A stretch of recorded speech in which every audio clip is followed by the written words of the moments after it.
இன்றைக்கி கோகனட் அல்வா செய்ய போகிறேன். அதுக்கு பார்த்தீங்கன்னாக்கா பாசிப்பயிறு வறுத்து ஒரு 100 கிராம் அரைச்சி வச்சுருக்கேன் பவுடராக. ஒரு மிக்சியில் போட்டு நைஸாக அரைச்சிங்க. அரைச்ச இதை மிக்சியில் சேர்த்துங்க, மிக்சி ஜாரை சேர்த்துங்க.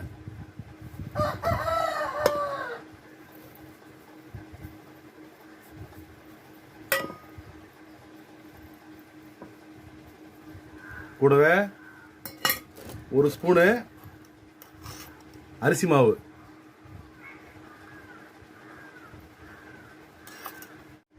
கூடவே ஒரு 200 கிராம் உருண்டை வெல்லம் அப்படியே பொடி பண்ணி வச்சுருக்கேன், இதையும் சேர்த்துங்க.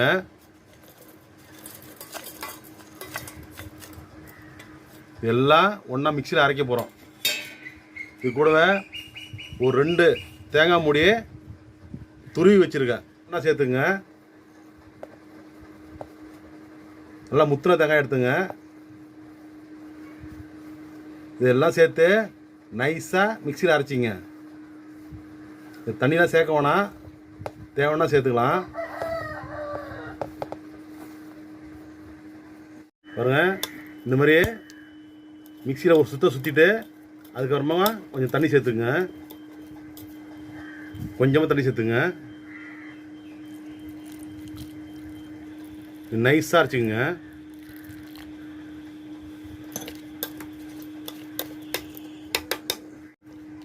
பாருங்கள், மிக்சியில் நல்லா அரைச்சி எடுத்தாச்சு. இட்லி மாவு பதத்துக்கு அரைச்சிருக்கேன் பாருங்கள். இந்த அளவுக்கு இருந்தால் போதும். இது அப்படியே தனியாக வச்சுருங்க. இப்போ அல்வா செய்கிறது எப்படின்னு பார்க்கலாம் வாங்க. ஒரு கனமான வானல் வச்சு நல்லா சூடு பண்ணிங்க. வானல் சூடாகினதும் ஒரு 50 கிராம் நெய் ஊற்றிங்க.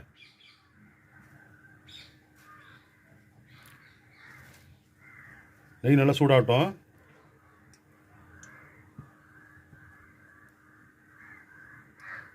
நெய் சூடாகிடுச்சு. கொஞ்சம் முந்திரி, கொஞ்சம் திராட்சை போட்டுங்க, பொரிய விடுங்க. மீடியமான சூட்டில் வச்சுங்க.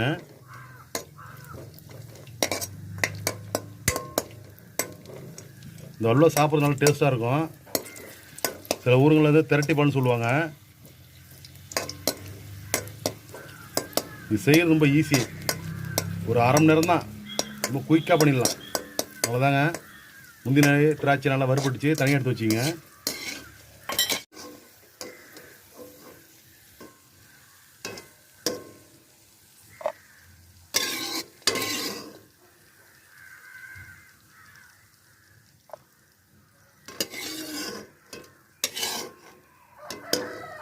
அதே வானலில் இந்த நெய்யோடு சேர்த்து நம்ம அரைச்சி வச்சுக்கிற இந்த பேஸ்ட்டை ஒன்றா கலந்துருவோம்.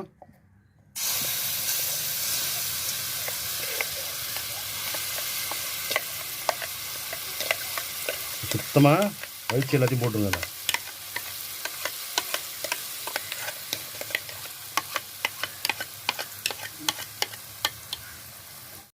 நல்லா கலந்து விட்டு இன்னும் கொஞ்சம் நெய் ஊற்றிங்க.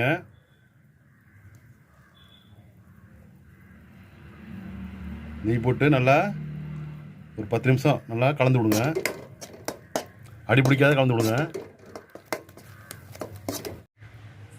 ஸ்டவ் தீயை மீடியமாக வச்சுங்க. இது கூடவே வறுத்த முந்திரி திராட்சையை ஒன்றா போட்டுங்க. இதெல்லாம் அப்படியே மீடியமாக இருக்கட்டும். மீடியமாக வச்சு அப்படியே கலரி விடுங்க.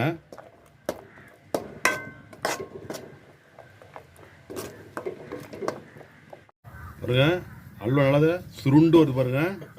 இப்போ ஒரு 50 கிராம் நெய் ஊற்றிங்க. மொத்தத்துக்கு ஒரு 100 நெய் தேவைப்படும். அவ்வளோதாங்க. நல்லா ஒரு பரட்டை பரட்டி விடுங்க.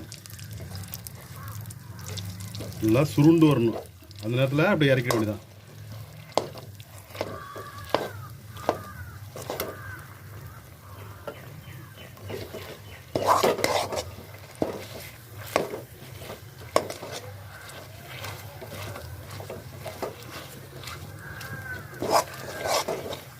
நல்லா ஒன்று சேர அப்படியே ஒரு கிண்டி அப்படியே இறக்கிட வேண்டியதான்.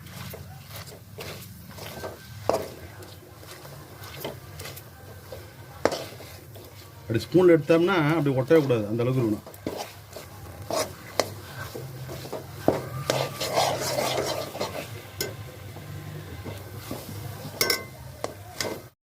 Coconut halwa ready. பாருங்கள், வேறு ஒரு தட்டுக்கு மாற்றிடுவோம்.